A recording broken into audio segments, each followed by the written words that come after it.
ನಮಸ್ತೆ ವೀಕ್ಷಕರೇ, ನಕ್ಷತ್ರ ನಾಡಿ ವಿಶೇಷ ನೇರ ಪ್ರಸಾರ ಕಾರ್ಯಕ್ರಮಕ್ಕೆ ತಮ್ಮೆಲ್ಲರಿಗೂ ಪ್ರೀತಿಯ ಸ್ವಾಗತ. ನಾನು ಕಾವ್ಯ ವಿಶ್ವಕರ್ಮ.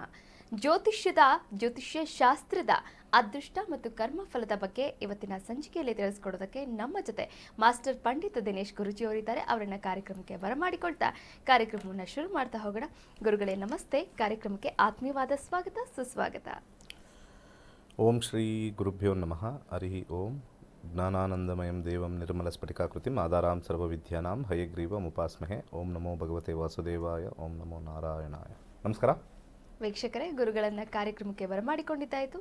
ಮತ್ತೆ ಆಗ್ತಡ ಬೇಗ ಕರೆ ಮಾಡಿ ನಿಮ್ಮ ಸಮಸ್ಯೆಗಳಿಗೆ ಪರಿಹಾರವನ್ನು ಕೂಡ ಸೂಚಿಸ್ಕೊಳ್ಳಿ. ಅದಕ್ಕೂ ಮುನ್ನ ನೋಡಿ, ಮನೆಯಲ್ಲಿಯೇ ಕುಳಿತುಕೊಂಡು ನೀವು ಆರಾಮವಾಗಿ ನಿಮ್ಮ ಫ್ಯಾಮಿಲಿ ಜೊತೆಗೆ ಇಡೀ ಮನೆ ಮಂದಿಯೆಲ್ಲ ಜ್ಯೋತಿಷ್ಯವನ್ನು ಕಲಿಬಹುದಾಗಿದೆ. ಹಾಗಾದರೆ ಏನು ಮಾಡಬೇಕು? ಸ್ಕ್ರೀನ್ ಮೇಲೆ ಕಾಣಿಸ್ತಾ ಇರುವಂತಹ ನಂಬರ್ಗೆ ಕರೆ ಮಾಡಬೇಕು, ಹಾಗೆ ರಿಜಿಸ್ಟರ್ ಕೂಡ ಆಗಬೇಕು. ಏಪ್ರಿಲ್ 11ನೇ ತಾರೀಕು ಉಚಿತವಾದಂತಹ ಜ್ಯೋತಿಷ್ಯ ಆನ್ಲೈನ್ ಕ್ಲಾಸಸ್ ಕೂಡ ಹೇಳ್ಕೊಡ್ತಾ ಇದ್ದಾರೆ. ಅದರ ಆದ ನಂತರ ನಿಮಗೆ ಜ್ಯೋತಿಷ್ಯದಲ್ಲಿ ಅಂದರೆ ಆಸಕ್ತಿ ಇನ್ನೂ ಕೂಡ ಹೆಚ್ಚಾಯಿತು ಅಂತಂದರೆ ಏಪ್ರಿಲ್ 20ನೇ ತಾರೀಕು 112ನೆಯ ಬ್ಯಾಚ್ ಶುರುವಾಗ್ತಾ ಇದೆ, ಆನ್ಲೈನ್ ಕ್ಲಾಸಸ್. ನೀವು ಮನೆಯಿಂದಲೇ ಮನೆ ಮಂದಿ ಕುಳಿತು ಈ ಒಂದು ಜ್ಯೋತಿಷ್ಯವನ್ನು ಕೂಡ ಕಲಿಬಹುದಾಗಿದೆ. ನಿಮ್ಮ ಮಕ್ಕಳ ಒಂದು ಭವಿಷ್ಯವನ್ನು ಉಜ್ವಲವಾಗಿಸ್ಕೊಳ್ಬಹುದಾಗಿದೆ. ನಿಮ್ಮ ಭವಿಷ್ಯ ಉಜ್ವಲ ಆಗಬೇಕಾ? ನಿಮ್ಮ ಮಕ್ಕಳ ಭವಿಷ್ಯ ಉಜ್ವಲ ಆಗಬೇಕಾ? ಹಾಗಾದರೆ ಏನು ಮಾಡಬೇಕು? ನಕ್ಷತ್ರ ನಾಡಿ ಕಾರ್ಯಕ್ರಮವನ್ನು ವೀಕ್ಷಣೆ ಮಾಡಬೇಕು, ಹಾಗೆ ಅಲ್ಲಿ ಸ್ಕ್ರೀನ್ ಮೇಲೆ ಕೊಟ್ಟಿರ್ತಕ್ಕಂಥ ನಂಬರ್ಗೆ ಕರೆ ಮಾಡಬೇಕು, ಮಾತನಾಡಬೇಕು. ಜ್ಯೋತಿಷ್ಯ ಕಲಿಯುವಂತಹ ಆಸಕ್ತಿ ನಿಮ್ಮಲ್ಲಿದ್ದರೆ ನೀವು ಬೇಗನೆ ರಿಜಿಸ್ಟರ್ ಆಗಬೇಕು. ಇವತ್ತಿನ ಸಂಚಿಕೆಯನ್ನು ಮುಂದುವರಿಸ್ತಾ ಹೋಗೋಣ. ಇವತ್ತಿನ ಸಂಚಿಕೆಯಲ್ಲೂ ಕೂಡ ಈ ಮದುವೆ ವಿಳಂಬ ಯಾಕಾಗುತ್ತೆ, ಮದುವೆಯಲ್ಲಿ ಅಂದರೆ ಸುಮಾರು ದಿನಗಳಿಂದ ಕೂಡ ನೋಡ್ತಾ ಇರ್ತೀವಿ, ಹುಡುಗ ಸೆಟ್ ಆಗಿರಲ್ಲ ಅಥವಾ ಹುಡುಗಿ ಸೆಟ್ ಆಗಿರಲ್ಲ. ಹುಡುಗಿ ಸೆಟ್ ಆದರೂ ಕೂಡ ಏನೋ ಒಂದು ವೈವಾಹಿಕ ಸಂಬಂಧದಲ್ಲಿ ಬಿರುಕುಗಳು ಉಂಟಾಗೋದು. ಇದಕ್ಕೆಲ್ಲ ಏನು ಕಾರಣ? ಇದ್ರ ಬಗ್ಗೆಯೂ ಕೂಡ ಗುರುಜಿಯವರು ತಿಳಿಸ್ಕೊಡ್ತಾ ಹೋಗ್ತಾರೆ ಇವತ್ತಿನ ಸಂಚಿಕೆಯಲ್ಲಿ. ಮೊದಲ ಕರೆ ಸಿದ್ಧವಾಗಿದೆ, ಮಾತನಾಡ್ತಾ ಹೋಗೋಣ. ನಮಸ್ತೆ, ಎಲ್ಲಿಂದ ಕರೆ ಮಾಡ್ತಾ ಇದ್ದೀರಾ? ತಮ್ಮ ಹೆಸರು? ಮೇಡಮ್ ವನಜಾ ಅಂತ. ಓಕೆ, ಯಾರ ಬಗ್ಗೆ ಕೇಳಬೇಕಾಗಿತ್ತು ವನಜಾ? ನಮ್ಮ ಬಗ್ಗೆನೇ ಕೇಳ್ಬೇಕಿತ್ತಮ್ಮ. ಅದು ಆಸ್ತಿ ಬಗ್ಗೆ ಕೇಳ್ಬೇಕಿತ್ತು ಗುರೂಜಿ ಅವ್ರ ಹತ್ರ. ನಿಮ್ಮ ಡೇಟ್ ಆಫ್ ಬರ್ತ್ ಹೇಳ್ತೀರಾ ಅಥವಾ ಪ್ರಶ್ನೆಶಾಸ್ತ್ರ? ನಮ್ ಡೇಟ್ ಆಫ್ ಬರ್ತ್ ಗೊತ್ತಿಲ್ಲಮ್ಮ, ಪ್ರಶ್ನೆಶಾಸ್ತ್ರಕ್ಕೆ ಹೋಗ್ತೀನಿ. ಓಕೆ, 1ರಿಂದ 249 ಒಳಗೆ ಒಂದು ಸಂಖ್ಯೆಯನ್ನ ಹೇಳಿ. 24. 24. ಯಾವ ವಿಚಾರವಾಗಿ ಕೇಳಬೇಕಾಗಿತ್ತು? ಆಸ್ತಿ ಬಗ್ಗೆ ಅಮ್ಮ. ಹೌದಾ? ಗುರುಗಳಿದ್ದಾರೆ, ಮಾತನಾಡಬಹುದು. ಆಸ್ತಿ ಹೇಳಿ. ಆಸ್ತಿ ಬಗ್ಗೆ ಏನು ಕೇಳಬೇಕು? ನಮ್ ಅದು 4 ತಲೆಮಾರು ಆಯ್ತು ಸರ್. ಅದು ಇನ್ನೂ ಇದಾಗ್ತಾ ಇಲ್ಲ. ನಮ್ಗಾಗ್ಲೇ ಟಿಕೆಟ್ ತಗೊಳಕ್ ಕಾಲ ಬರ್ತಾ ಇದೆ. ಹಾಗಾಗಿ ಅದಕ್ಕೋಸ್ಕರ ಏನು ಮಾಡಬೇಕು ಅಂತ ಚೆಕ್ ಮಾಡ್ತಾ ಇದ್ದೆ. 4ನೇ ಮನೆ 11-10 ಪ್ರಾಪರ್ಟಿ ಅಂತ ಹಾಕ್ತೀವಿ. 10 ಅಂತ ಬಂದಾಗ ಇಲ್ಲಿ ಕನ್ಫ್ಯೂಷನ್ಸ್ ಜಾಸ್ತಿ. ಯಾರ್ಯಾರು ಅದಕ್ಕೆ ಇನ್ವಾಲ್ವ್ ಆಗಿರ್ತಾರೆ ಅವರೆಲ್ಲ ಕನ್ಫ್ಯೂಷನ್. ಒಬ್ಬರು ಮಾರೋಣ, ಒಬ್ಬರು ಬೈಫರ್ಕೇಟ್ ಮಾಡ್ಕೊಳ್ಳೋಣ, ಒಬ್ಬರು ದುಡ್ಡು ಹಂಚ್ಕೊಳ್ಳೋಣ. ಇದು ಯಾವತ್ತೂ ನಿಲ್ಲದೇ ಇರ್ತಕ್ಕಂಥದ್ದು. 10 ಅಂತ ಬಂದಾಗ ನಿಮಗೆ ಅಂತ ಬಂದಾಗ 4 ಬರುತ್ತೆ. ಮಾರೋ ವಿಚಾರದಲ್ಲೇ ಒಳ್ಳೆಯದು ಅಂತ ತೋರಿಸ್ತಾ ಇದೆ. 4ನೇ ಮನೆ ಆಸ್ತಿ ವಿಚಾರ ಅಂತ ಬರುತ್ತೆ. ಎಲ್ಲರೂ ಕೂತು ಮಾರಿ ದುಡ್ಡು ತೊಗೊಳೋದನ್ನು ಫೋರ್ಸ್ ಮಾಡಿ ಮಾಡಬೇಕು. ಅದೊಂದೇ ದಾರಿ. ಬೇಗ ಮಾಡಬೇಕು ಅಂದರೆ ಹಸಿರು ದಾರವನ್ನು ನಿಮ್ಮ ಬಲಗೈಗೆ ಕಟ್ಟಿಕೊಂಡು ನೀವೇ ನಿಂತ್ಕೊಂಡು ಮಾತಾಡಿ, ಒಳ್ಳೆಯದಾಗುತ್ತೆ. ಕರೆ ಮಾಡಿದ್ದಕ್ಕಾಗಿ ಧನ್ಯವಾದಗಳು. ಮತ್ತೊಂದು ಕರೆ ಸಿದ್ಧವಾಗಿದೆ, ಮಾತನಾಡ್ತಾ ಹೋಗೋಣ. ನಮಸ್ತೆ, ಎಲ್ಲಿಂದ ಕರೆ ಮಾಡ್ತಾ ಇದ್ದೀರಾ? ತಮ್ಮ ಹೆಸರು? ಮೇಡಮ್ ಬೆಂಗಳೂರಿಂದ. ಓಕೆ, ತಮ್ಮ ಹೆಸರು ಹೇಳಿಮ್ಮ. ಚಂದನ ಅಂತ ಮ್ಯಾಮ್. ಯಾರ ಬಗ್ಗೆ ಕೇಳಬೇಕಾಗಿತ್ತು ಚಂದನ? ನಮ್ಮ ಹಸ್ಬೆಂಡ್ ಬಗ್ಗೆ ಕೇಳ್ಬೇಕು. ಅವರ ಡೇಟ್ ಆಫ್ ಬರ್ತ್ ಹೇಳಿ.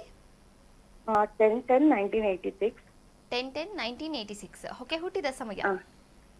8:30 ಮೇಡಮ್ AM. 8:30 AM. ಹುಟ್ಟಿದ ಸ್ಥಳ? ಬೆಂಗಳೂರು ಮೇಡಮ್. ಓಕೆ, ಯಾವ ವಿಚಾರವಾಗಿ ಕೇಳಬೇಕಾಗಿತ್ತು ಚಂದನ? ಮೇಡಮ್ ಅವರು ಒಂದು ಕಾರ್ ತಗೊಂಡಿದ್ದಾರೆ 2020ಲಿ. ಓಕೆ, ಬಟ್ ಅದ್ ಕಾರ್ ತಗೊಂಡಾದ್ಮೇಲೆ ಅವ್ರ ಬಿಸ್ನೆಸ್ ಏನು ಹೇಳಿಗೆ ಆಗ್ತಾ ಇಲ್ಲ. ಅದಕ್ಕೆ ಏನ್ ರೆಮಿಡಿ ಮಾಡ್ಬೇಕಂತ. ಗುರುಗಳಿದ್ದಾರೆ, ಮಾತನಾಡಬಹುದು. ಜಾತಕದಲ್ಲಿ ಕಾರ್ ಹೆಂಗಮ್ಮ ನೋಡೋದು ಸ್ವಲ್ಪ ಹೇಳ್ಕೊಡ್ತೀಯಾ? ಇಲ್ಲ sir. What A foolish question. Completely foolish question. ನೀವು ಕಾಮನ್ ಸೆನ್ಸ್ ಇಲ್ಲ ಅನ್ಸುತ್ತೆ ನಿಮಗೆ. ಓಕೆ, ಕಾರ್ದು ನಂಬರ್ ಹೇಳಿ. ಯಾಕೆ ಕಟ್ ಮಾಡೋದು ಚಂದನ? ಓಕೆ, ಕರೆ ಕಟ್ ಆಗಿದೆ ಅಂತ. ಗಾಡಿ ನಂಬರ್ ನೋಡಬೇಕು ಅಂದರೆ ಇಲ್ಲಿ ನ್ಯೂಮರಾಲಜಿಲಿ ನೋಡಬೇಕು ನಾವು. ನ್ಯೂಮರಾಲಜಿ, ಓಕೆ ಅಲ್ವಾ? ಜಾತಕದಲ್ಲಿ ಯಾವ ನಂಬರ್ ಬರುತ್ತೆ ಅಂತ ಹೇಳೋಕ್ಕಾಗತ್ತಾ? ನ್ಯೂಮರಾಲಜಿಲಿ ಬರಬೇಕು. ಸರಿ, ಮುಂದಿನ ಕಾರ್ ಕೊಡಿ. ಕಟ್ ಮಾಡಿದ್ರಿ, ವೆಯ್ಟ್ ಮಾಡಿ ನಾ ಮಾತಾಡೋರ್ಗು. ಓಕೆ, ಮತ್ತೊಂದು ಕರೆ ಸಿದ್ಧವಾಗಿದೆ, ಮಾತನಾಡ್ತಾ ಹೋಗೋಣ. ನಮ್ಮ ಒಂದು ಆ್ಯಪಲ್ಲಿ ನ್ಯೂಮರಾಲಜಿನ ಕಲಿಬೋದು. ನ್ಯೂಮರಾಲಜಿ ನ್ಯೂಮರಾಲಜಿನೂ ಕೂಡ ಆ್ಯಪ್ ಬರುತ್ತೀಗ, ಈ ಆ್ಯಪ್ನ ನಾವು ಹಾಕ್ಬಿಟ್ಟು ಗಾಡಿ ನಂಬರ್ ಹಾಕಿದ್ರೆ ಅದು ನಮ್ಗೆ ಒಳ್ಳೇದಾಗುತ್ತಾ ಇಲ್ವಾ ಅಂತ ಜಾತಕದಲ್ಲಿ ಗೊತ್ತಾಗಲ್ಲ. Okay okay. ಸೊ ಅವ್ರು ಜಾತಕ ಎಲ್ಲ ಹಾಕಿ ಗಾಡಿ ನಂಬರ್ ತೊಗೊಂಡಿದ್ದಾರೆ ಅಂತ ಎಲ್ಲೋ ಅವ್ರಿಗೆ ತಲೆಯಲ್ಲಿಲ್ಲ. ಫಸ್ಟೇ ಅವ್ರು ಕ್ವಶನ್ ಹೇಳ್ಬಿಡ್ಬೇಕು, ಗಾಡಿ ಸರಿಗಿಲ್ಲ ಅಂದಿದ ತಕ್ಷಣ ನಾವು ಅಲ್ಲಿಗೆ ಹೋಗ್ತೀವಿ, ಸುಮ್ಮನೆ ಟೈಮ್ ವೇಸ್ಟ್ ಮಾಡ್ತಾರೆ. ಈಗ ಗಾಡಿನಲ್ಲಿ ಸುಮಾರು ನಂಬರ್ಸ್ ಇರುತ್ತೆ, ಯಾವ ರೀತಿ ಎಂಡಿಂಗ್ ನಂಬರಲ್ಲಿ ನಮಗೆ ಯಾವಾಗಲೂ 0 ಓಕೆ ಇರಬಾರ್ದು, 2 ಇರಬಾರ್ದು, 4 ಇರಬಾರ್ದು, 7 ಇರಬಾರ್ದು, 8 ಇರಬಾರ್ದು. 0, 2, 4, 7, 8 ಸಮಸ್ಯೆ ಕೊಡುತ್ತೆ. ಓಕೆ. ಅಥವಾ ನಾವು ಟೋಟಲ್ ಮಾಡಿದಾಗಲೂ 0 ಬರೋಕ್ಕೆ ಸಾಧ್ಯ ಇಲ್ಲ. 2, 4, 7, 8 ಬರಬಾರ್ದು. 2, 4, 7, 8 ಹೌದು. ಎಂಡಿಂಗಲ್ಲಿ 0 ಬರಬಾರ್ದು, 2 ಬರಬಾರ್ದು, 4 ಬರಬಾರ್ದು, 7 ಬರಬಾರ್ದು, 8 ಬರಬಾರ್ದು. ಇದು ಅವ್ರಿಗೆ ಲಕ್ಕಿ ನಂಬರೇ ಇರ್ಬೋದು ಅಂದ್ಕೊಳ್ಳಿ. ಕೆಲವು 2ನೇ ನಂಬರ್ ಲಕ್ಕಿ ನಂಬರ್ ಕೆಲವು ಬರುತ್ತೆ. ಅದು ಸ್ಲೋ ಮಾಡುತ್ತೆ ಗಾಡಿನ, ಅದು ಯೂಸ್ ಮಾಡೋಕ್ಕೆಲ್ಲ ಸ್ಲೋ ಮಾಡುತ್ತೆ. ಓಕೆ, ಮುಂದಿನ ಕರೆಗೋಣ. ಮತ್ತೊಂದು ಕರೆ ಸಿದ್ಧವಾಗಿದೆ. ನಮಸ್ತೆ, ಎಲ್ಲಿಂದ ಕರೆ ಮಾಡ್ತಾ ಇದ್ದೀರಾ? ತಮ್ಮ ಹೆಸರು? ನಮಸ್ತೆ. ನಮಸ್ತೆ ಮೇಡಮ್, ಉಡುಪಿಯಿಂದ ಸ್ವರ ಅಂತ. ಓಕೆ, ಸ್ವರ ಯಾರಿಗೆ ಕೇಳಬೇಕಾಗಿತ್ತು? July 6th, July 6 2001. 2001. ಓಕೆ, ಹುಟ್ಟಿದ ಸಮಯ? ಹೌದು, 11 ಗಂಟೆ 2 ನಿಮಿಷ. ಬೆಳಿಗ್ಗೆನಾ ಅಥವಾ ರಾತ್ರಿನಾ? ಬೆಳಿಗ್ಗೆ ಮೇಡಮ್. 11 ಗಂಟೆ 2 ನಿಮಿಷ ಬೆಳಿಗ್ಗೆ. ಇನ್ನೊಂದ್ಸತಿ ಹೇಳಿ ಫಸ್ಟ್. ಹೌದು, ಹುಟ್ಟಿದ ಸ್ಥಳ ಉಡುಪಿ. ಇನ್ನೊಂದ್ಸರಿ ಡೇಟ್ ಆಫ್ ಬರ್ತ್ ಹೇಳಿಮಾ. ಜುಲೈ 6, ಜುಲೈ 6, 2001 ಇಸ್ವಿ. 2001 ಇಸ್ವಿ. ಓಕೆ, ಹುಟ್ಟಿದ ಉಡುಪಿ. ಸಮಯ 11-2. 11-2. ಓಕೆ, ಬೆಳಿಗ್ಗೆನಾ? ಬೆಳಿಗ್ಗೆ 11-2. ಬೆಳಿಗ್ಗೆ ಮೇಡಮ್. ಪ್ರಶ್ನೆ ಏನು? ಹುಟ್ಟಿದ ಸ್ಥಳ? ಹುಟ್ಟಿದ ಸ್ಥಳ ಉಡುಪಿ. ಓಕೆ. ಪ್ರಶ್ನೆ, ನನ್ನ ಮಗಳು ಅಬ್ರಾಡಿಗೆ ಯಾವಾಗ ಹೋಗ್ಬೋದು ಅಂತ ಸರ್. 2024 ಆದಮೇಲೆ ರಾಹು ದಶೆ ಶುರು ಆಗುತ್ತೆ. ರಾಹು 10-9 ತೋರಿಸ್ತಾ ಇದೆ. ರಾಹು ಮುಗಿದಾದ ಮೇಲೆ ಗುರು 9ನೇ ಮನೆ ಟ್ರಾವೆಲಿಂಗ್ ತೋರಿಸ್ತಕ್ಕಂಥ ಒಂದು ಕಾಂಬಿನೇಷನ್ ನಾವು ತೋರಿಸ್ತೀವಿ. ಓಕೆ, ಜ್ಯೋತಿಷ್ಯ ಕಲೀರಿ. 7,000 ರೂಪಾಯಿ ಕೊಟ್ಟು ಅಬ್ರಾಡ್ಗೆ ಹೋಗ್ಬೋದಾ, ಅಲ್ಲಿ ಯಾರನ್ನ ಲವ್ ಮಾಡಿ ಮದುವೆ ಆಗ್ತಾರಾ, ಅಲ್ಲೇ ಇದ್ದು ಬಿಡ್ತಾರಾ, ಬರ್ತಾರಾ, ಎಲ್ಲ ತಿಳ್ಕೊಬೋದು. 7,000 ರೂಪಾಯಿ ತಲೆಯಲ್ಲಿ ಮನಸ್ಸಲ್ಲಿ ಹಾಕೊಳ್ಳಿ. ಸುಮ್ಮನೆ ಕೇಳಿಕೊಂಡು ಒಳ್ಳೆ ವಿಚಿತ್ರ ಥರ ಮಾಡಬೇಡಿ. ತುಂಬ ಜನಕ್ಕೆ 7,000 ಕೊಡ್ತಾ ಇದ್ದೀವಿ, ಒಂದು ವಿಶೇಷವಾಗಿರ್ತಕ್ಕಂಥ ವಿದ್ಯಾಭ್ಯಾಸ ಹೇಳ್ಕೊಡ್ತಾ ಇದ್ದೀವಿ ಅನ್ನೋ ತಲೆಗೆ ಹೋಗ್ತಾ ಇಲ್ಲ. ಸ್ವಾರ್ಥಿಗಳು ಎಲ್ಲ ಯಾವಾಗ ಹೋಗ್ತಾರೆ ಬರ್ತಾರೆ ಅಂತ. ಅಲ್ಲಿ ಏನಾರು ಏಟಾದಾಗ ಓಡ್ ಬರ್ತಾರೆ ಜ್ಯೋತಿಷ್ರ ಹತ್ರ. ಫಸ್ಟೇ ಅಲ್ಲಿ 4ನೇ ಮನೆ 8ನೇ ಮನೆ ಬಂತು ಅಂದರೆ ಅಲ್ಲಿ ಹೋಗಿ ಆಕ್ಸಿಡೆಂಟ್ ಆಗಿ ಸತ್ತವ್ರು ಬೇಕಾದಷ್ಟು ಜನ ಇದ್ದಾರೆ. ಅದನ್ನೆಲ್ಲ ಫಸ್ಟೇ ತಿಳ್ಕೊಬೇಕು ಇವರು. ಇವ್ರಿಗೆ ಏಟು ಬಿದ್ದಾದಮೇಲೆ ಜ್ಯೋತಿಷ್ಯದ ಮೇಲೆ ನಂಬಿಕೆ ಬರುತ್ತೆ, ಜ್ಯೋತಿಷ್ಯ ಹೋಗಬೇಕಾಗಿತ್ತು ಅಂತ ಬರುತ್ತೆ. ಅಲ್ಲಿವರೆಗೂ ಹೋಗಲ್ಲ. ಅದಕ್ಕೆ ನಾನು ಹುಷಾರಾಗಿರೋಕ್ಕೆ, ಸಾಕಷ್ಟು ಅದೃಷ್ಟ ಬರೋಕ್ಕೆ 7,000 ರೂಪಾಯಲ್ಲಿ ನಿಮಗೆ ಏನೂ ಪ್ರಾಬ್ಲಮ್ ಆಗ್ದಂಗೆ ಜ್ಯೋತಿಷ್ಯ ಹೇಳ್ಕೊಡ್ತಾ ಇದ್ದೀನಿ. 7,000 ರೂಪಾಯಿಗೋಸ್ಕರ ನೀವು ಮಾಡಿಕೊಂಡ್ರೆ ಜೀವನವೆಲ್ಲ ಹಾಳು ಮಾಡ್ಕೋತೀರಾ. ನೀವು ಖಂಡಿತ ಹಾಳು ಮಾಡ್ಕೋತೀರಾ. ಎಷ್ಟೋ ಜನ ನನಗೆ ಹೇಳಿದ್ದಾರೆ, ನನ್ನ ಕಲ್ತಿರೋರು ಅಬ್ರಾಡಲ್ಲಿರೋರೆಲ್ಲ ಹೇಳಿದ್ದಾರೆ, ಸರ್ ನನಗೆ ಆಕ್ಸಿಡೆಂಟ್ ಕಾಂಬಿನೇಷನ್ ಏನು ಮಾಡಲಿ, ಸೊ ಯಾವ್ದು 4ನೇ ಮನೆ 8ನೇ ಮನೆ ಇದು ಮಾಡ್ಕೊಳ್ಳಿ ಅಂತಂದರು. ಅವ್ರ ಕಾರ್ ಆಕ್ಸಿಡೆಂಟ್ ಆಗಿದೆ, ಅವ್ರಿಗೇನು ಏಟಾಗಿಲ್ಲ. ಇದು 100% ಆಗಿದೆ, 100% ಆಗಿದೆ. ಅದನ್ನು ನಾವು ಅವಾಯ್ಡ್ ಮಾಡ್ಕೊಳ್ಳೋಕ್ಕೆ 50% ಕಮ್ಮಿ ಮಾಡ್ಕೋಬೋದು, 100% ಕಮ್ಮಿ ಮಾಡ್ಕೊಳ್ಳೋಕ್ಕಾಗಲ್ಲ. ಸೊ ನಾವು ತಿಳ್ಕೊಂಡು ಆ ಗ್ರಹಕ್ಕೆ ಇಮಿಡಿಯೇಟಾಗಿ ನಾವು ದಾನ ಶಾಂತಿ ಮಾಡಿದ್ರೆ ಯಾವ ಪ್ರಾಬ್ಲಮ್ಮು ಬರೋದಿಲ್ಲ. ಇನ್ನು ಕೆಲವು 3 ಕಾಂಬಿನೇಷನ್ ನೆಗೆಟಿವ್ ಬಂದರೆ ಅದನ್ನೇನು ಮಾಡೋಕ್ಕಾಗಲ್ಲ. 2 ಗ್ರಹದ ಪ್ರಾಬ್ಲಮ್ ಬಂತು ಅಂದರೆ ಮಾಡ್ಬೋದು, 1 ಗ್ರಹ ಪ್ರಾಬ್ಲಮ್ ಇನ್ನೂ ಈಸಿ ಆಗುತ್ತೆ. ಇಂಟೆನ್ಸಿಟಿ ನೋಡಿಕೊಂಡು ನಾವು ಮಾಡ್ಬೋದು. 3 ಬಂದಾಗ ಜಾಸ್ತಿ ಜಪಗಳು ಮಾಡ್ಕೋಬೇಕು, ಮಂತ್ರಗಳು ಹೇಳ್ಕೋಬೇಕು. ಅದಕ್ಕೆ ಇದು ನಿಮಗೆ ಗೈಡಿಂಗ್ ಫೋರ್ಸ್. ಈ ಆ್ಯಪ್ ಇದೆಯಲ್ಲ, ಗೈಡಿಂಗ್ ಫೋರ್ಸ್. ರಾಹುದಶೆ ಗುರುಭುಕ್ತಿ ಬಂದಾಗ ಇವರು ವಿದೇಶಕ್ಕೆ ಹೋಗ್ತಾರೆ. ರಾಹುದಶೆ ಗುರುಭುಕ್ತಿ ಬರ್ತಕ್ಕಂಥದ್ದು 2027 ಜನವರಿ ನಂತರ 28ರ ಒಳಗಡೆ ವಿದೇಶದಲ್ಲಿ ಅವರಿಗೆ ಆಫರು ಬರುತ್ತೆ, ಇರ್ತಾರೆ. ಒಳ್ಳೆಯದಾಗಲಿ. ಎಸ್, ಕರೆ ಮಾಡಿದ್ದಕ್ಕಾಗಿ ಧನ್ಯವಾದಗಳು. ವೀಕ್ಷಕರೇ, ನೀವು ಕೂಡ ಕರೆ ಮಾಡಬಹುದಾಗಿದೆ. ಜ್ಯೋತಿಷ್ಯ ಕಲೀರಿ. ಜ್ಯೋತಿಷ್ಯ ಕಲಿತ್ರೆ ನಿಜಕ್ಕೂ ಕೂಡ ನಿಮ್ಮ ಭವಿಷ್ಯದ ಜೊತೆಗೆ ನಿಮ್ಮ ಮಕ್ಕಳ ಭವಿಷ್ಯ ಕೂಡ ಉಜ್ವಲವಾಗುತ್ತೆ ಅಂತ ಹೇಳ್ತಾ ಒಂದು ಸ್ಪೆಷಲ್ ವಿಡಿಯೋ ಇದೆ, ನೋಡ್ಕೊಂಬಂದ್ಬಿಡೋಣ. ಈ ಜ್ಯೋತಿಷ್ಯ ಹೇಗೆ ಕಲಿಸ್ತಾರೆ, ಹಾಗೆ ಜ್ಯೋತಿಷ್ಯದಲ್ಲಿ ಏನೇನೆಲ್ಲ ಕಲಿಬಹುದು ಅನ್ನೋದ್ರ ಬಗ್ಗೆ.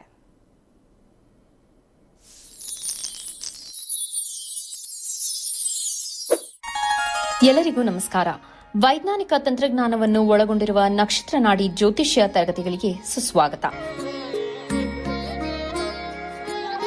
ಈ ತರಗತಿಗಳಲ್ಲಿ ಪಂಡಿತ್ ದಿನೇಶ್ ಗುರೂಜಿ ಅವರು ಕಲಿಸಿಕೊಡುವ ವಿಚಾರಗಳೆಂದರೆ ನಮ್ಮ ಬ್ರಹ್ಮಾಂಡದ ಸೃಷ್ಟಿ, ವಿಷ್ಣುವಿನ ದಶಾವತಾರಗಳಲ್ಲಿ ವೈಜ್ಞಾನಿಕ ಆಧಾರ, 4 ಯುಗಗಳು, ಉತ್ತರ ಧ್ರುವದ ಪ್ರಾಮುಖ್ಯತೆ, ನಕ್ಷತ್ರಗಳು, ರಾಶಿಗಳು, ರಾಹು ಮತ್ತು ಕೇತು ಪುರಾಣ, ರಾಶಿ ಚಕ್ರದಲ್ಲಿ 27 ನಕ್ಷತ್ರಗಳ ಸ್ಥಾನ, ರಾಶಿ ಚಕ್ರದ ಡಿಗ್ರಿ ಲೆಕ್ಕಾಚಾರ, ನಕ್ಷತ್ರದ 108 ಪಾದಗಳು, ದಶಾ ಲೆಕ್ಕಾಚಾರ, ರಾಶಿ ಚಕ್ರದ ಗುಣಲಕ್ಷಣಗಳು, ಲಗ್ನದ ಪ್ರಾಮುಖ್ಯತೆ, ಲಗ್ನ ಲೆಕ್ಕಾಚಾರ, ದಿನಗಳಲ್ಲಿ ಲಗ್ನವನ್ನು ಕಂಡುಹಿಡಿಯುವ ಸರಳ ಲೆಕ್ಕಾಚಾರ, ಲಗ್ನದಿಂದ ವಿವಿಧ ಮನೆಗಳಲ್ಲಿನ ಗ್ರಹಗಳು, ನಕ್ಷತ್ರ ನಾಡಿ ತತ್ವಗಳು, ಗ್ರಹಾಧಿಪತಿ, ನಕ್ಷತ್ರಾಧಿಪತಿ, ಉಪ ನಕ್ಷತ್ರಾಧಿಪತಿ ಲೆಕ್ಕಾಚಾರ, ಪ್ರಶ್ನಾಶಾಸ್ತ್ರದ ಮುಖೇನ 249 ವಿಭಾಗಗಳ ಲೆಕ್ಕಾಚಾರ, ವಿಶ್ಲೇಷಣೆಯಲ್ಲಿ ದಶಾ, ಭುಕ್ತಿ, ಅಂತರ್ಭುಕ್ತಿಯ ಅರ್ಥ, ಜಾತಕದಲ್ಲಿ, ಶಿಕ್ಷಣದಲ್ಲಿ ಆಯ್ದುಕೊಳ್ಳಬಹುದಾದ ಕೋರ್ಸ್, ಪಡೆಯಬಹುದಾದ ಶೇಕಡವಾರು ಯಶಸ್ಸು,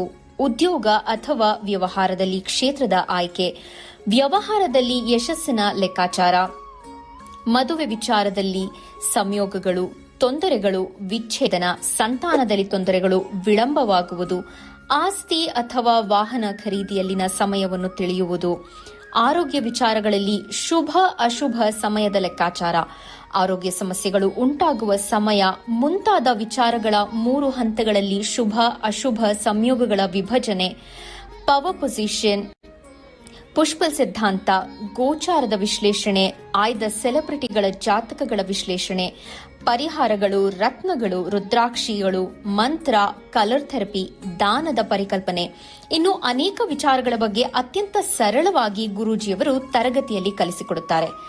ಈ ತರಗತಿ ಜೊತೆಗೆ ಅತ್ಯಾಧುನಿಕ ತಂತ್ರಜ್ಞಾನದಿಂದ ಬಳಕೆಯಲ್ಲಿರುವ ಗೋಲ್ಡ್ ಟ್ರೀ ಆಸ್ಟ್ರೋ ಆಪ್ ಮೂಲಕ ಜಾತಕವನ್ನು ಪರಿಶೀಲಿಸುವ ಸುಲಭವಾದ ತಂತ್ರಗಳನ್ನು ಗುರೂಜಿಯವರು ತಿಳಿಸಿಕೊಡುತ್ತಾರೆ. ಜೀವನಕ್ಕೆ ಅತ್ಯಗತ್ಯವಾಗಿರುವ ವಿಚಾರಗಳನ್ನು ತಿಳಿಯಲು ಇಂದೇ ಈ ನಕ್ಷತ್ರ ನಾಡಿ ತರಗತಿಯನ್ನು ಸೇರಿ ನಿಮ್ಮ ಜೀವನದ ವಿಚಾರಗಳಿಗೆ ಮಾರ್ಗದರ್ಶಕವಾಗಿರುವ ಜ್ಯೋತಿಷ್ಯವನ್ನು ಅಳವಡಿಸಿಕೊಳ್ಳಿ. ಹೆಚ್ಚಿನ ಮಾಹಿತಿಗೆ ಇಂದೇ ನಮ್ಮ ನಕ್ಷತ್ರ ನಾಡಿಯನ್ನು ಸಂಪರ್ಕಿಸಿ. ಧನ್ಯವಾದಗಳು. ಕೈಲಾಶ್ ಯಂತ್ರವು ಪುರಾತನವಾದ, ಪ್ರಾಚೀನವಾದ, ಅತ್ಯಂತ ಶಕ್ತಿಶಾಲಿಯಾದ ಯಂತ್ರವಾಗಿದೆ. ಸುಮಾರು 800ರಿಂದ 1000 ವರ್ಷಗಳ ಹಿಂದೆ ಹಲವಾರು ಸಂಯೋಗಗಳಿಂದ ರಚಿಸಲ್ಪಟ್ಟಿರುವ ವಿಶೇಷವಾದ ಯಂತ್ರವೇ ಈ ಕೈಲಾಶ್ ಯಂತ್ರ. ಈ ಕೈಲಾಶ್ ಯಂತ್ರದ ಮಧ್ಯ ಭಾಗದಲ್ಲಿ ಬರುವಂತಹ ಕೋರ್ ಭಾಗದಲ್ಲಿರುವಂತಹ ಸಂಖ್ಯಾಶಾಸ್ತ್ರದ ಲೋಶೋ ಗ್ರಿಡ್, ಈ ಕೋರ್ ಸುತ್ತ ಬರುವಂತಹ 12 ಪ್ರಾಣಿಗಳು ಚೀನಿ ವಿಶೇಷ ಪ್ರಾಣಿಗಳು, ಅನಿಮಲ್ ಸ್ಪಿರಿಟ್ ಅನ್ನು ಸೂಚಿಸುತ್ತದೆ. ಅದರ ಸುತ್ತ ಇರುವಂತಹ ವಿಶೇಷವಾಗಿರುವಂತಹ ಮಂತ್ರ, ಅದರ ಸುತ್ತ 4 ಅಂಶಗಳಾದ ಓಂ, ಸ್ವಸ್ತಿಕ್, ತ್ರಿಶೂಲದ ಶಿವನ ಅಂಶದಿಂದ ದಿಗ್ಬಂಧನವಾಗಿದೆ. ಈ ಕೈಲಾಶ್ ಯಂತ್ರದಲ್ಲಿ ಬರುವಂತಹ ಮಂತ್ರವನ್ನು ಪ್ರತಿ ಸೋಮವಾರ 108 ಬಾರಿ ಜಪಿಸುವುದರಿಂದ ಮತ್ತು ಕೆಂಪು ಹೂಗಳಿಂದ ಪೂಜಿಸುವುದರಿಂದ ಹೆಚ್ಚಿನ ಧನಾತ್ಮಕ ಶಕ್ತಿಯನ್ನು ಪಡೆಯುವುದರ ಜೊತೆಗೆ ಜೀವನದಲ್ಲಿ ನೆಮ್ಮದಿ, ಹಣಕಾಸು, ಆರೋಗ್ಯ, ವಿದ್ಯಾಭ್ಯಾಸದಲ್ಲಿ ಯಶಸ್ಸನ್ನು ಗಳಿಸಬಹುದಾಗಿದೆ. ಈ ಯಂತ್ರಕ್ಕಾಗಿ ಇಂದೇ ನಮ್ಮ ನಕ್ಷತ್ರ ನಾಡಿ ತಂಡವನ್ನು ಸಂಪರ್ಕಿಸಿ. ಧನ್ಯವಾದಗಳು. ವೀಕ್ಷಕರೇ, ನೋಡಿದ್ರಲ್ಲ ಜ್ಯೋತಿಷ್ಯ ಶಾಸ್ತ್ರದಲ್ಲಿ ಏನೆಲ್ಲ ವಿಚಾರಗಳನ್ನು ಕಲಿಸ್ಕೊಡ್ತಾರೆ ಅಂತ. ನೀವು ಕೂಡ ಜ್ಯೋತಿಷ್ಯವನ್ನು ಕಲಿಬಹುದಾಗಿದೆ. ಹಿಂದೆ ರಿಜಿಸ್ಟರ್ ಆಗಿ ಜ್ಯೋತಿಷ್ಯವನ್ನು ಕಲಿತು ನಿಮ್ಮ ಭವಿಷ್ಯವನ್ನು ಉಜ್ವಲವಾಗಿಸ್ಕೊಳ್ಳಿ ಅಂತ ಹೇಳ್ತಾ ಮತ್ತೊಂದು ಕರೆ ಸಿದ್ಧವಾಗಿದೆ, ಮಾತನಾಡಿಸ್ತಾ ಹೋಗೋಣ. ನಮಸ್ತೆ, ಎಲ್ಲಿಂದ ಕರೆ ಮಾಡ್ತಾ ಇದ್ದೀರಾ? ತಮ್ಮ ಹೆಸರು? ಸುಜಾತ, ಮಂಗಳೂರಿನಿಂದ. ಓಕೆ, ಯಾರ ಬಗ್ಗೆ ಕೇಳಬೇಕಾಗಿತ್ತು? ಮಗನ ಬಗ್ಗೆ ಮೇಡಮ್. ಡೇಟ್ ಆಫ್ ಬರ್ತ್ ಹೇಳಿಮ್ಮ. 1988 1988 ರಾತ್ರಿ 11:11 ಡೇಟು ಮಂತು ಹೇಳಮ್ಮ. ಫಸ್ಟ್ ಡೇಟು ಮಂತು ವರ್ಷ ಕರೆಕ್ಟ್ ಆಗಿ ಆರ್ಡರ್ ಹೇಳಿ. 1988 ಸರ್. ಅಮ್ಮ, ಡೇಟ್ ಹೇಳ್ಬೇಕು, ಹಾಗೆ ಮಂತ್ ಹೇಳ್ಬೇಕು. ಯಾವ ತಿಂಗಳಲ್ಲಿ ಹುಟ್ಟಿದ್ದಾರೆ, ಯಾವ ದಿನದಲ್ಲಿ ಹುಟ್ಟಿದ್ದಾರೆ? ಏಪ್ರಿಲ್ 21ಕ್ಕೆ ಗುರುವಾರ. ಏಪ್ರಿಲ್ 21, 1988.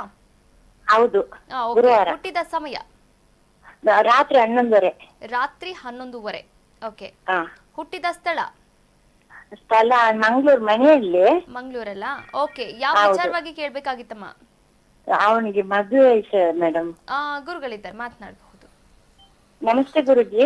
ನಮಸ್ಕಾರ. 2031ವರೆಗೂ ಶನಿ ದಶ ನಡೀತಾ ಇದೆ. ಶನಿ ಕಾಂಬಿನೇಷನ್ ಅಲ್ಲಿ 2-7 ಬರ್ತಾ ಇದೆ. ನೋಡೋಣ. 2 ಕಾಂಬಿನೇಷನ್ 7 ಕಾಂಬಿನೇಷನ್ ಬರಬೇಕು. ಇದರಲ್ಲಿ 12, 9, 4 ಬರ್ತಾ ಇದೆ. 4 ಯಾವ ಕಾಂಬಿನೇಷನ್ ಇದೆ ನೋಡೋಣ. 4 ಬರ್ತಕ್ಕಂಥದ್ದು 1, 2, 3, 4 ಒಂದು ಬಂದಿರತಕ್ಕಂಥದ್ದು ಗುರು 5ನೇ ಮನೆಯಲ್ಲಿರ್ತಕ್ಕಂಥದ್ದು 4ನೇ ಮನೆಗೆ ಹೋಗಿದೆ. ಅವ್ರಿಗೆ ಆಸಕ್ತಿ ಬರ್ಸೋದು ಯಾವಾಗ? ಹೆಂಗೆ ಮದುವೆಗೆ ಆಸಕ್ತಿ ಬರ್ಬೇಕಿಲ್ಲಿ? ಆಸಕ್ತಿ ಇಲ್ಲ ಅಂತ ಸರ್. ಉಂಟು, ಆಸಕ್ತಿ ಉಂಟು. ಹೆಣ್ಣು ನೋಡ್ತಿದೆ, ಮತ್ತೆ ಅವ್ರು ಏನು ಹೇಳುದಿಲ್ಲ ಸರ್. ಮತ್ತೆ ಅಲ್ಲಿಗೆ ಬಂದ್ರು. ಮತ್ತೆ ಏನು ಹೇಳೋದಿಲ್ಲ. ಇಲ್ಲ. ಅದನ್ನೇ ಹೇಳ್ತಾರೆ ನಿಮಗೆ. ಇಲ್ಲಿ 4ನೇ ಮನೆ ಆಗಿರ್ತಕ್ಕಂಥ ಗುರು ಯಾವಾಗಲೂ ಕೂಡ 4ನೇ ಮನೆ ಅಂತಂದರೆ ಜನರಲಿ ಜ್ಯೋತಿಷದಲ್ಲಿ ಲವ್ ಇರಲ್ಲ, ಅಂದರೆ ಆಸಕ್ತಿ ಇರಲ್ಲ, ಲೈಂಗಿಕ ಆಸಕ್ತಿ ಇರಲ್ಲ. ನಾನು ಓಪನ್ ಆಗಿ ಹೇಳ್ತಾ ಇದ್ದೀನಿ. 4ನೇ ಮನೆ ಬಂದಾಗ ಅದು ಜಲತತ್ವದಲ್ಲಿ ಗುರು ಮೇಷರಾಶಿಲಿ ಕೂತಿದೆ, 4ನೇ ಒಂದು ಶಿಫ್ಟ್ ಆಗಿದೆ. ಸೊ ಬರ್ನಿಂಗ್ ಆಗ್ತಾ ಇರ್ತಕ್ಕಂಥದ್ದು, ಡಿಸೈರ್ ಕಮ್ಮಿ, ಕಾಮ್ ಆಗಿರ್ಬೇಕು. 4ನೇ ಮನೆಗೆ ಆ ಒಂದು ಸಬ್ಲಾಡ್ ಹೋಗಬಾರ್ದು. 4ನೇ ಮನೆ is the house of non desire ಅಂತ ಕರಿತೀವಿ. ಸೊ ಗುರುನ ಇಲ್ಲಿ ಸ್ವಲ್ಪ ನಾವು ದಾನ ಮಾಡಬೇಕು, ಕಡಲೆಕಾಳು ದಾನ ಮಾಡಿ. ಡಿಸೈರ್ ಬರಬೇಕಾಗಿರ್ತಕ್ಕಂಥ ಒಂದು ಉಂಗುರನ ಸಜೆಸ್ಟ್ ಮಾಡ್ತೀನಿ. ಮೊದಲಿಗೆ 9 ಮುಖದ ರುದ್ರಾಕ್ಷಿ ಹಾಕಿ, ಹಾಗೆ ಮಂಗಳ 2ನೇ ಮನೆ 5ನೇ ಮನೆ ತೋರಿಸ್ತಾ ಇದೆ. 2 and 5 ಕಾಂಬಿನೇಷನ್ನು ಡಿಸೈರ್ಸ್ನ ಕ್ರಿಯೇಟ್ ಮಾಡುತ್ತೆ. 2 and 5 ಕಾಂಬಿನೇಷನ್ನ ಮಂಗಳ ಅಂದರೆ ಹವಳವನ್ನು ಧರಿಸಿ ಬಲಗೈ ಉಂಗುರದ ಬೆರಳಿಗೆ. ಹಾಗೆ ಬ್ರೇಸ್ಲೆಟ್ ಬಹಳ ಇಂಪಾರ್ಟೆಂಟ್. ಕ್ರಿಸ್ಟಲ್ಸು ನಮಗೆ ಇಲ್ಲಿ ನಾವು ಹಾಕೊಂಡಿರ್ತಕ್ಕಂಥ ಕ್ರಿಸ್ಟಲ್ಸ್ ಈ ಥರದ್ದು ಎಸ್ಪೆಷಲಿ ಗ್ರೀನ್ ಅವೆಂಚುರಿನ್, ಸಿಟ್ರೈನ್ ಮತ್ತು ಕುನ್ಸೈಟ್ ಅಂತ ಬರುತ್ತೆ. ಯಾರ್ಯಾರಿಗೆ ಮದುವೆ ಡಿಸೈರ್ ಇಲ್ಲೋ ಅದನ್ನು ಹಾಕಬೇಕು. ಇದು ಕ್ರಿಸ್ಟಲ್ಸ್ ಬಗ್ಗೆ. ಆದರೆ ಸ್ಟೋನ್ಸ್ ಮಾತ್ರ ನಾವು ಜಾತಕ ನೋಡೇ ಹಾಕಬೇಕು. ಈ ಕ್ರಿಸ್ಟಲ್ಸ್ಗಳೆಲ್ಲ ನಿಮ್ಮ ಕಡೆ ಸಿಗುತ್ತೆ? ಹಾಂ, ಕ್ರಿಸ್ಟಲ್ಸ್ ಎಲ್ಲ ಡೂಪ್ಲಿಕೇಟ್ ಇದಾವೆ ಮಾರ್ಕೆಟಲ್ಲಿ. 300-400 ರೂಪಾಯಿಗೆ ಬರೋದೆಲ್ಲ ಡೂಪ್ಲಿಕೇಟು. ನೀವೇನಾದ್ರು ಕ್ರಿಸ್ಟಲ್ಸ್ ಹಾಕಿದ್ರೆ ಅದು ಮಿನಿಮಮ್ 1000 ಮೇಲಿದ್ದರೆ ಮಾತ್ರ ಅದು ಒರಿಜಿನಲ್. ಓಕೆ. ಹಂಗಾರೆ ಅವ್ರು ಮಾರೋರೆಲ್ಲ 1000 ಮಾರ್ತಾ ಇದ್ದಾರಲ್ಲ ಸರ್ ಅಂದರೆ ಅದನ್ನು ನಾವು ಟೆಸ್ಟ್ ಮಾಡಬೇಕಾಗುತ್ತೆ. ಲ್ಯಾಬ್ ಟೆಸ್ಟೆಡ್ ಇರಬೇಕು. ಸೊ ಕ್ರಿಸ್ಟಲ್ಸ್ ಅಂದರೆ ಭೂಮಿಯಿಂದ ಬಂದಿರತಕ್ಕಂಥ ಒಂದು ಕಲ್ಲುಗಳು, ಅದನ್ನು ಕ್ರಿಸ್ಟಲ್ಸ್ ಅಂತ ಕರಿತೀವಿ. ಕ್ರಿಸ್ಟಲ್ಸು ಒಂದು ಸ್ಟೋನ್ಗೆ ಸ್ವಲ್ಪ ಸೆಮಿ ಪ್ರೆಷಿಯಸ್ಸು. ಈ ಜೆಮ್ ಸ್ಟೋನ್ಸ್ ಅಂತ ಕರಿತೀವಲ್ವಾ, ಯೆಲ್ಲೋ ಸಫೈರು, ಬ್ಲೂ ಸಫೈರು, ಅದು ರೇರ್ಲಿ ಅವೈಲೇಬಲ್. ಆ ಜೆಮ್ ಸ್ಟೋನ್ಸನ್ನು ಏನಿರುತ್ತೆ ಅಂತಂದರೆ ವೇವ್ ಲೆಂತ್ ಇರುತ್ತೆ ಅದರಲ್ಲಿ. ಆ ಗ್ರಹದ ವೇವ್ ಲೆಂತು ಹೇಗೆ ನಮ್ಮ ಋಷಿಮುನಿಗಳು ಕೊಟ್ಟಿದ್ದಾರೆ ಅಂದರೆ ಪ್ರತಿಯೊಂದಕ್ಕೂ ಕಂಪನಾಂಕಗಳಿರುತ್ತೆ, ರೇಡಿಯೇಟ್ ಆಗುತ್ತೆ. ಅರ್ತ್ ಒಂದು ರೇಡಿಯೇಟ್ ಆಗುತ್ತೆ, ವೀನಸ್ ಒಂದು ರೇಡಿಯೇಷನ್ ಇರುತ್ತೆ, ಒಂದು ಮರ್ಕ್ಯುರಿ ಒಂದು ಫ್ರೀಕ್ವೆನ್ಸಿಲಿ ರೇಡಿಯೇಟ್ ಆಗುತ್ತೆ. ಇದನ್ನು ನಾವು ಕಂಪನಾಂಕಗಳು ಅಂತ ಕರಿತೀವಿ, ರೆಸೊನೆನ್ಸ್ ಅಂತ ನಾವು ಕರಿತೀವಿ. ಯಾರ್ಯಾರು ಫಿಸಿಕ್ಸಲ್ಲಿ ಗೊತ್ತಿರತಕ್ಕಂಥದ್ದು ರೆಸೊನೆನ್ಸ್. ಸೊ ಯಾವುದು ಸ್ಟೋನು ಆ ಒಂದು ಗ್ರಹಕ್ಕೆ ರೆಸೊನೇಟ್ ಆಗುತ್ತೋ ದಟ್ ಪ್ಲ್ಯಾನೆಟ್ ನಾವು ಹಾಕ್ಕೊಳ್ತೀವಿ ಬೇಸ್ಡ್ ಆನ್ ಅವರ್ ಹಾರೋಸ್ಕೋಪ್. ನಾನು ಹುಟ್ಟಿದಾಗ ನನ್ನ ಗ್ರಹ ಎಲ್ಲಿತ್ತೋ ಪಾಸಿಟಿವ್ ಇದ್ದಾಗ ಪಾಸಿಟಿವ್ನ ನಾವು ಎನ್ಹ್ಯಾನ್ಸ್ ಮಾಡೋಕ್ಕೆ ಉಂಗುರಗಳನ್ನ ಹಾಕ್ಕೊಳ್ತೀವಿ. ಉಂಗುರಗಳನ್ನು ಹಾಕ್ಕೊಳ್ಬೇಕಾದ್ರೆ ತುಂಬ ಕೇರ್ಫುಲ್ಲಾಗಿ ನೋಡಿ ಒರಿಜಿನಲ್ ಹಾಕ್ಕೋಬೇಕು. ಯಾಕೆಂದರೆ ಮಾರ್ಕೆಟಲ್ಲಿ ನಾವು ಬೆಳಿಗ್ಗೆ ಎದ್ದು ಗುಡ್ ಮಾರ್ನಿಂಗ್ ಹೇಳ್ತಾ ಇರ್ತೀವಿ ಪಕ್ಕದಲ್ಲಿರೋ ಜ್ಯುವೆಲರಿ ಶಾಪಿಗೆ, ಅವನು ಏನು ತಂದಿಟ್ಟಿರ್ತಾನೆ ಗೊತ್ತಿಲ್ಲ. Smile is not guaranteed for a good product. ನಮ್ಮ ಸೇಲ್ಸ್ ಆ್ಯಂಡ್ ಮಾರ್ಕೆಟಿಂಗ್ ಹೇಳ್ತಾರೆ, smile is not guaranteed for a good product. So salesmen ಆಗಲಿ ಓನರ್ ಆಗಲಿ ಸ್ಮೈಲ್ ಮಾಡಿದ ತಕ್ಷಣ ಪ್ರಾಡಕ್ಟ್ ಗ್ಯಾರಂಟಿ ಹೇಳೋಕ್ಕಾಗಲ್ಲ. Don't go by the smile, go by authentication. Okay, ಮುಂದಿನ ಕರೆಗೋಣ. S, ಯಾವುದೇ ಜೆಮ್ಸ್ ಬೇಕಾದರೂ ಹಾಗೆ ಕ್ರಿಸ್ಟಲ್ಸ್ ಬೇಕಾದರೂ ನೀವು ಗುರುಜಿಯವರನ್ನು ನೇರವಾಗಿ ಭೇಟಿ ಮಾಡಬಹುದಾಗಿದೆ. ಸ್ಕ್ರೀನ್ ಮೇಲೆ ಕಾಣಿಸ್ತಾ ಇರುವಂತಹ ನಂಬರ್ಗೆ ಕರೆ ಮಾಡಿ ನೇರವಾಗಿ ಭೇಟಿ ಮಾಡಿ ಅಂತ ಹೇಳ್ತಾ ಮತ್ತೊಂದು ಕರೆ ಸಿದ್ಧವಾಗಿದೆ. ನಮಸ್ತೆ, ಎಲ್ಲಿಂದ ಕರೆ ಮಾಡ್ತಾ ಇದ್ದೀರಾ? ತಮ್ಮ ಹೆಸರು? ನಮಸ್ತೆ ಮಾ, ಕೇಳಿಸ್ತಾ ಇದೆಯಾ? ನಮಸ್ತೆ, ನಾಗರಾಜ್ ಅಂತ ಬೆಂಗಳೂರಿಂದ. ಓಕೆ, ಯಾರ ಬಗ್ಗೆ ಕೇಳಬೇಕಾಗಿತ್ತು ನಾಗರಾಜ್ ಅವರೇ? ಮೊಮ್ಮಗಳ ಬಗ್ಗೆ ಕೇಳಬೇಕಾಗಿತ್ತು. ಮೊಮ್ಮಗಳ ಡೇಟ್ ಆಫ್ ಬರ್ತ್ ಹೇಳಿ. 27/4/4. ಯಾಕೆ ನಿಮ್ಮ ಮೊಮ್ಮಗಳ ಬಗ್ಗೆ ಕೇಳಬೇಕು? 21. ಒಂದು ನಿಮಿಷ, ಯಾಕೆ ನಿಮ್ಮ ಮೊಮ್ಮಗನ ಬಗ್ಗೆ ಕೇಳಬೇಕು? ಹಲೋ, ಯಾಕೆ ನಿಮ್ಮ ಮೊಮ್ಮಗನ ಬಗ್ಗೆ ಕೇಳಬೇಕು? ಯಾಕೆ ಅಂತ ಹೇಳ್ತೀನಿ, ನಾನು ಭಾರತೀಯ ವಿದ್ಯಾಭವನಲ್ಲಿ ಕಲ್ತ್ಕೊಂಡಿದ್ದೀನಿ. ಯಾವುದು ನಿಮಗೆ 4 ಸತಿ ಹೇಳಿದ್ದೀನಿ. ನೀವು ಇನ್ನೊಬ್ಬರ ಚಾನೆಲ್ ಎಲ್ಲ ಮಾಡ್ತೀರಾ sir. Why are you debating with a Guruji? ನೀವು ಕಲ್ತಿದ್ದೀರಲ್ವಾ, ಬನ್ನಿ ಕ್ಲಾಸಿಗೆ ಬನ್ನಿ, ಆಫೀಸಿಗೆ ಬನ್ನಿ. You cannot shout at me, you cannot shout at me please. ನೀವು ಏಜ್ ಆಗಿರ್ಬೋದು, ಡೌಟ್ ನ ನೀವು ಫೋನಲ್ಲಿ ಕೇಳ್ಕೊಳ್ಳೋದಲ್ಲ. ನಿಮ್ಮ ಶಿಷ್ಯ ಸಂದೀಪ, ಎಷ್ಟು ಬೈದು ಬೈಸೋಳಗೆ ರೆಡಿ ಇದೆ. ಮತ್ತೆ ನೀವು ಕಮ್ ಆನ್ ಡಿಬೇಟ್. ಸುಮ್ಮನೆ ಮೊಮ್ಮಗನ್ ಕೇಳಬೇಕು. ನಾವು ಗುರು ಚರ್ಚೆಯಲ್ಲಿ ಸಂದೀಪ ಅಂತ ಬರ್ತಾರಲ್ಲ, ಗುರು ಎಷ್ಟು ತೆಗೆದ್ರು ನಿಮಗೇನು ಬೈದೆಯಲ್ಲ. ನೀವು ಸ್ವಲ್ಪ ಕಲ್ತ್ಕೊಳ್ಳಿ, ಡಾಕ್ಟ್ರೇಟ್ ಮಾಡ್ಕೊಳ್ಳಿ, ಅರ್ಥ ಆಯ್ತಾ? ಸೊ ಎಲ್ಲ ಕಡೆನೂ ನಮಗೆ ವಾಯ್ಸಲ್ಲೇ ಕಂಡುಹಿಡಿತೀವಿ, ಅರ್ಥ ಆಯ್ತಾ? ಸೊ ಅಷ್ಟು ಡಿವೈನ್ ಪವರ್, ಅಷ್ಟು ಸರಸ್ವತಿ ನಮಗೆ ಅಷ್ಟು ಒಲ್ದಿದ್ದಾರೆ, ಅರ್ಥ ಆಯ್ತಾ? ಡಿಬೇಟ್ ಮಾಡಿ ಬನ್ನಿ. ನಾ 5,000 ರೂಪಾಯಿ ಕೊಟ್ಟು ಬನ್ನಿ, ಕುತ್ಕೊಳ್ಳಿ, ಫುಲ್ ಡೀಟೇಲ್ ಆಗಿ ನಿಮ್ಮ ಮೊಮ್ಮಗನ ಜೀವನ ನೋಡ್ಬೇಕು ತಾನೆ. ಆಮೇಲೆ ಎಫೆಕ್ಟ್ ಆದ್ರೆ ಗುರುವಿನ ಶಾಪ ಬಂದ್ರೆ ನನಗೆ 76 ವರ್ಷ. 76 ಆದ್ರೆ ಏನ್ ತಿನ್ನಲ್ವಾ, ಊಟ ಮಾಡಲ್ವಾ? 76 ಆಗಿದ್ದ ತಕ್ಷಣ ಏನ್ ಊಟ ಬಿಟ್ಬಿಡ್ತೀನಿ? ನನಗೂ 80 ಆದಾಗ ನಾನು ಊಟ ಮಾಡ್ತೀನಿ, ನನಗೂ ಇರುತ್ತೆ ಆಸ್ತಿ, ಏನಿಲ್ವಾ? ಅವೆಲ್ಲ ದಿಸ್ ಇಸ್ ರಾಂಗ್. ನೀವು ಸೀನಿಯರ್ ಸಿಟಿಸನ್, ಇದು 4ನೇ ಸತಿ ನಿಮ್ಗೆ ಹೇಳ್ತಾ ಇರೋದು. ಮುಂದಿನ ಕರೆ ಕೊಡಿ. ಇವರು ಎಲ್ಲಾ ಚಾನಲ್ಗೂ ಮಾಡ್ತಾರೆ, ಇರಿಟೇಷನ್ ಮಾಡ್ತಾರೆ. ಅವ್ರ ಮನೇಲಿ ಹೇಳೋರು ಕೇಳೋರು ಯಾರು ಇಲ್ಲ ಅನ್ಸುತ್ತೆ. ಈಗ ಒಬ್ಬರದೇನೇ ಕಾಲ್ಗಳು ಒಂದು 50 ಸತಿ ಕೇಳಿದ್ರೆ ನಮಗೇನು ಅನ್ಸುತ್ತೆ ಅಲ್ವಾ? ಈಗ ಪಾಪ ಯಾರೋ ಉಡುಪಿಯಿಂದ ಒಬ್ರಿಗೆ ಮದುವೆ ಇಲ್ಲ ಅಂತ ಮಾಡಿದ್ರು, ಅಂಥವ್ರಿಗೆ ನಾವು ಹೇಳ್ಬೇಕು ಹಿಂಗಿದೆ ಅಮ್ಮ ನೋಡಮ್ಮ ಹಿಂಗೆ ಅಂತ. ಮಾಡಿರೋರೇ ಕಾಲ್ ಮಾಡಿದ್ರೆ ನಾವು ಏನು ಮಾಡಬೇಕು? ಈ ಅಪ್ಪ 8ನೇ ಸತಿ ಮಾಡ್ತಾರದು ಇಲ್ಲಿ, 8ನೇ ಸತಿ. ಬೇರೆ ಕಡೆನೂ ಮಾಡ್ತಾರೆ, ಇಲ್ಲೂ ಮಾಡ್ತಾರೆ. ಸುಮ್ಮನೆ ನಾನು ಭಾರತೀಯ ವಿದ್ಯಾಭವನ್ ಆಯ್ತಪ್ಪ, ನೀನು ಭಾರತೀಯ ವಿದ್ಯಾಭವನದಲ್ಲಿ ಓದಿದ್ಯಾ, ನಿನ್ನ ಮಗನ ನೀನೇ ನೋಡ್ಕೊ, ನನಗೆ ಹತ್ರ ಯಾಕೆ ಬರ್ತೀಯಾ? ಬರಂಗಿದ್ರೆ ಅದು ಯಾಕೆ ಫ್ರೀ ಕಾಲ್ಸ್ಗೆ ಕಾಯ್ತೀಯಾ? ಫ್ರೀ ಗಿರಾಕಿನಾ? ಎಷ್ಟು ಸತಿ ಹೇಳಿದ್ರು? 3ನೇ ಸತಿ ಬೈಸ್ಕೊತಾ ಇರೋದವರು ಸೀನಿಯರ್ ಸಿಟಿಸನ್ ಆಗಿ. ನಾವು ಎಲ್ಲರಿಗೂ ನೋಡಿ, ಎಲ್ಲದಕ್ಕೊಂದು ಲಿಮಿಟೇಷನ್ ಅಂತ ಇರುತ್ತೆ. ಆಯ್ತು, ಇವತ್ತು ಟ್ರಂಪ್ ಮಾಡೋ ಕೆಲಸ ಒಳ್ಳೇದು ಮಾಡ್ತಾ ಇದ್ದಾನೆ, ಅವ್ನಿಗೆ 70 ವರ್ಷ ಆಯಿತು, ಒಳ್ಳೆ ಕೆಲಸ ಮಾಡ್ತಾ ಇದ್ದಾನೆ ಟ್ರಂಪು. ಎಲ್ಲರ ಮನಸ್ಸು ಕೇಳ್ಕೊಳ್ಳಿ, ಆ ವಯಸ್ಸಾಗಿರ್ತಕ್ಕಂಥ ಮುದಿಯ ಎಲ್ಲರ ಮೇಲೂ ಬಾಂಬ್ ಹಾಕಿ ಜೀವನ ನಾಳು ಮಾಡ್ತಾ ಇದ್ದಾನೆ. ಇವತ್ತು ಗ್ಯಾಸು ನಮಗೆ ಪ್ರಾಬ್ಲಮ್ ಆಗ್ತಾ ಇರೋದು ಮೂಲ ಯಾರಿಂದ? ಆ ನೆತನ್ಯಾಹು ಮತ್ತು ಟ್ರಂಪಿಂದ ಅಲ್ವಾ? ಇವತ್ತು ನಮ್ಮ ಮನೆಗೆ ಗ್ಯಾಸ್ ಬರ್ತಾಯಿಲ್ಲ ಸರಿಯಾಗಿ. ಈ ಇರ್ತಾರಲ್ಲ, ಅವರು ಸ್ವಾರ್ಥಕ್ಕೆ ಮಾಡಿಕೊಂಡು ಬಲಿಪಶು ಆಗ್ತಾ ಇರೋರು ನಮ್ಮ ಸಾಮಾನ್ಯ ಜನಗಳು. ಕರೆಕ್ಟಾ? ಈ ಯುದ್ಧ ಹಂಗೆ ಮುಂದುವರೆದ್ರೆ ನಾಳೆ ಪೆಟ್ರೋಲ್ ರೇಟ್ ಜಾಸ್ತಿ ಆಗುತ್ತೆ, ನಾಳೆ ಪೆಟ್ರೋಲ್ ಕ್ಯೂ ನಿಂತ್ಕೊಳ್ತೀವಿ. ಸಫರ್ ಆಗೋದು ಬರೀ ಅಲ್ಲಿ ವಾರಲ್ಲಿರ್ತಕ್ಕಂಥದ್ದು ಅಥವಾ ಇರಾನಲ್ಲಿರ್ತಕ್ಕಂಥದ್ದು ಅಥವಾ ಇಸ್ರೇಲ್ ಇರ್ತಕ್ಕಂಥ ವಾರ್ ಜನಗಳೆಲ್ಲ, ಬೇರೆ ಬೇರೆ ದೇಶದಲ್ಲಿರ್ತಕ್ಕಂಥ ಜನಗಳು, ಸಾಮಾನ್ಯ ಜನಗಳು ಹಾಳು ಮಾಡ್ತಾರೆ. ಈ ವಯಸ್ಸಾದವ್ರ ಬುದ್ಧಿ ಇದೆಯಲ್ಲ ಹಿಂಗೇನೆ. ಸೊ ನಾನು ಯಾವಾಗಲೂ ಕೂಡ ಟ್ರಂಪ್ ಏನೋ ಪ್ರೆಸಿಡೆಂಟು ಗ್ರೇಟ್ ಅಂತ ಹೇಳಲ್ಲ. ಅವರು ಅವರವರ ಈಗೋ ನೋಡಿ, ಯಾವುದೇ ವಾರ ಆದರೆ ಈ ದೊಡ್ಡವ್ರು ಮಾತ್ರ ಸೇಫ್ ಆಗಿರ್ತಾರೆ, ಸಾಮಾನ್ಯ ಜನಗಳೇ ಸಾಯೋದು. ಅಲ್ಲಿ ಪಾಪ ಸಾಮಾನ್ಯ ಜನರು ಎಷ್ಟು ಆಸೆ ಆಕಾಂಕ್ಷೆಗಳು ಇಟ್ಕೊಂಡಿರ್ತಾರಲ್ವಾ, ಅವರೆಲ್ಲ ಅಮಾಯಕರೆಲ್ಲ ಸತ್ತಾಗ ಯಾರೇ ಆಗಲಿ, ನಾವು ಹಿಂದೂ ಧರ್ಮದಲ್ಲಿ ಸರ್ವೇ ಜನ ಸುಖಿನೋ ಭವಂತು ಅಂತ ಹೇಳ್ತೀವಿ. ಅಂಥದ್ರಲ್ಲಿ ಈ ಥರ ಆದಾಗ ಈ ವಯಸ್ಸಾದವ್ರಿಗೆ ನಾವೇನು ಮರ್ಯಾದೆ ಕೊಡೋಕ್ಕಾಗತ್ತಾ? ವಾರ್ನೇ ಇಟ್ಕೊಂಡಿದ್ದಾರೆ, ವಯಸ್ಸಾದವರೆಲ್ಲ ವಾರ್ಗೆ ಹೋಗ್ತಾ ಇದ್ದಾರೆ. ಯಂಗ್ಸ್ಟರ್ಸ್ ಪಾಪ ಬದುಕು ಕಟ್ಕೋತಾ ಇದ್ದಾರೆ, ವಯಸ್ಸಾದವ್ರು ವಾರ್ಗೆ ಹೋಗ್ತಾ ಇದ್ದಾರೆ. ಇದು ಕಲಿಯುಗದ ಮರ್ಮ, ಏನು ಮಾಡೋಕ್ಕಾಗಲ್ಲ. ಎಸ್, ಕೊನೆಯ ಕರೆ ಸಿದ್ಧವಾಗಿದೆ. ನಮಸ್ತೆ, ಎಲ್ಲಿಂದ ಕರೆ ಮಾಡ್ತಾ ಇದ್ದೀರಾ? ತಮ್ಮ ಹೆಸರು? ಮೇಡಮ್ ನಮಸ್ತೆ, ಶ್ಯಾಮ್ ಅಂತ ಬೆಂಗಳೂರಿಂದ ಕಾಲ್ ಮಾಡ್ತಾ ಓಕೆ, ಯಾರ ಬಗ್ಗೆ ಕೇಳಬೇಕಾಗಿತ್ತು ಶ್ಯಾಮ್? ಮೇಡಮ್ ನಮ್ಮ ಬಗ್ಗೆನೇ ಕೇಳಿ. ನಿಮ್ಮ ಡೇಟ್ ಆಫ್ ಬರ್ತ್ ಹೇಳಿ. 11 ಆಗಸ್ಟ್ 1984. 1984. ಓಕೆ, ಹುಟ್ಟಿದ ಸಮಯ? ಬೆಳಗ್ಗೆ 7:15. ಬೆಳಿಗ್ಗೆ 7:15. ಓಕೆ, ಹುಟ್ಟಿದ ಸ್ಥಳ? ಬೆಂಗಳೂರು. ಯಾವ ವಿಚಾರವಾಗಿ ಕೇಳಬೇಕಾಗಿತ್ತು ಶ್ಯಾಮ್? ಮೇಡಮ್ ನಮ್ಮ ಫ್ಯಾಮಿಲಿಗೆ, ಓಕೆ, ನಮ್ಗೆ ಫುಲ್ ಈ ಬ್ಲಾಕ್ ಮ್ಯಾಜಿಕ್ ಮಾಡಿ ಮಾಡಿ ಮಾಡಿ ಇಡ್ತಾ ಇದ್ದಾರೆ. ಓಕೆ, ಏನು ಒಂದ್ ಸತಿ ಮಾಡಿದ್ರೆ ಪರವಾಗಿಲ್ಲ, 2 ಸತಿ ಮಾಡಿದ್ರೆ ಪರವಾಗಿಲ್ಲ, ಒಂದು 30 ವರ್ಷದಿಂದ ಮಾಡ್ತಾನೆ ಇದ್ದಾರೆ. ಗುರುಗಳಿದ್ದಾರೆ, ಮಾತನಾಡಬಹುದು ಶ್ಯಾಮ್. ಹಾ ಸರ್, ನಮಸ್ಕಾರ. ನಮಸ್ತೆ ಸರ್. ಸರ್ ನಿಮ್ ವಿಡಿಯೋಗಳೆಲ್ಲ ತುಂಬಾ ನೋಡಿದೀನಿ. ಏನೇನ್ ಮಂತ್ರಗಳು ಹೇಳ್ತೀರಾ ಎಲ್ಲ ಜಪ ಮಾಡ್ತೀವಿ. ಏನಂದ್ರೆ ಈ ಇದ್ರಿಂದ ನಮ್ಗೆ ಎಲ್ಲಿ ಹೋಗಕ್ಕೂ ಆಸಕ್ತಿ ಇಲ್ಲ, ಕೆಲಸ ಮಾಡಕ್ ಇಷ್ಟ ಇಲ್ಲ, ಹಿಂಗ ಆಗ್ಬಿಟ್ಟಿದೆ ಸರ್. ಬರೀ ಇದೇನೆ ಸರ್. ಬೆಳಗ್ಗೆ ಎದ್ರೆ ಯಾರಾದ್ರೂ ಬುಡ್ಬುಡ್ಕೆ ಅವ್ರು ಬರ್ತಾರೆ, ಇಲ್ಲ ನಿಮ್ ಇದಕ್ಕೆ ಹಿಂಗ ಆಗ್ಬಿಟ್ಟಿದೆ, ಯಾರೋ ಮಾಡ್ಸವ್ರೆ ಅಂತಾರೆ. ಎಲ್ಲಾದ್ರೂ ಮಹೇಶ್ವರ ಸೂತ್ರಾಸ್ ಅಂತ ಬರುತ್ತೆ.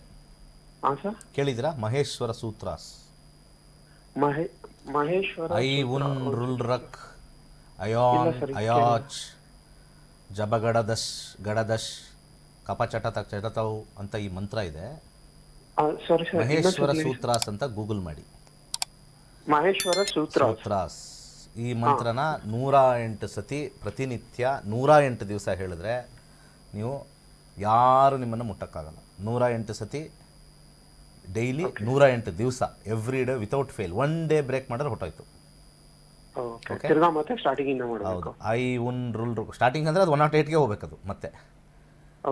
ನೀವು ಇಷ್ಟೊಂದು ಹೇಳಿದ್ರಲ್ಲ, ಅದಕ್ಕೆ ನಿಮ್ಗೆ ಮಹೇಶ್ವರ ಸೂತ್ರ ಅಂತ ಒಂದು ಕೊಟ್ಟಿದ್ದೀನಿ. ಯಾವ ಲೆವೆಲ್ ಹೊರಟೋಗಿದೆ ಅಂದ್ರೆ ಫೈನಲ್ ಆಗಿ ನಮ್ಮ ಮನೆ ದೇವ್ರು, ಅಂದ್ರೆ ದೇವ್ರಿಗೆ ಪೂಜೆ ಮಾಡೋದೇ ನಾವು. ದೇವಸ್ಥಾನದಲ್ಲಿ ಆ ದೇವ್ರು ನಾವೇ ಪೂಜೆ ಮಾಡೋದು.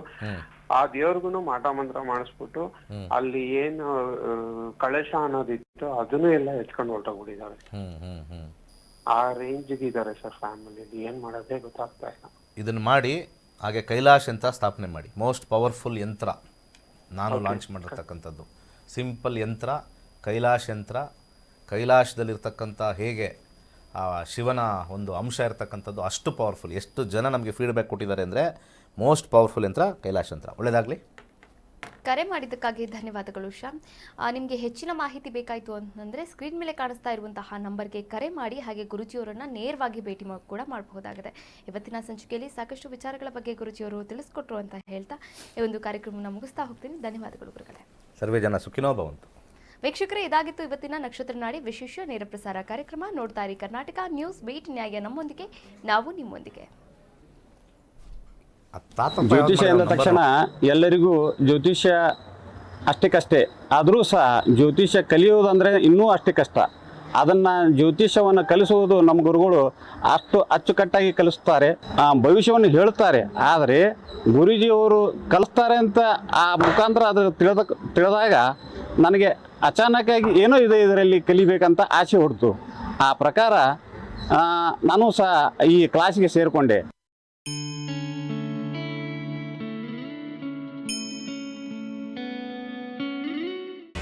ಕರ್ನಾಟಕ ನ್ಯೂಸ್ ಬೀಟ್ ಫಾಲೋ ಮಾಡಿ, ಸಬ್ಸ್ಕ್ರೈಬ್ ಮಾಡಿ.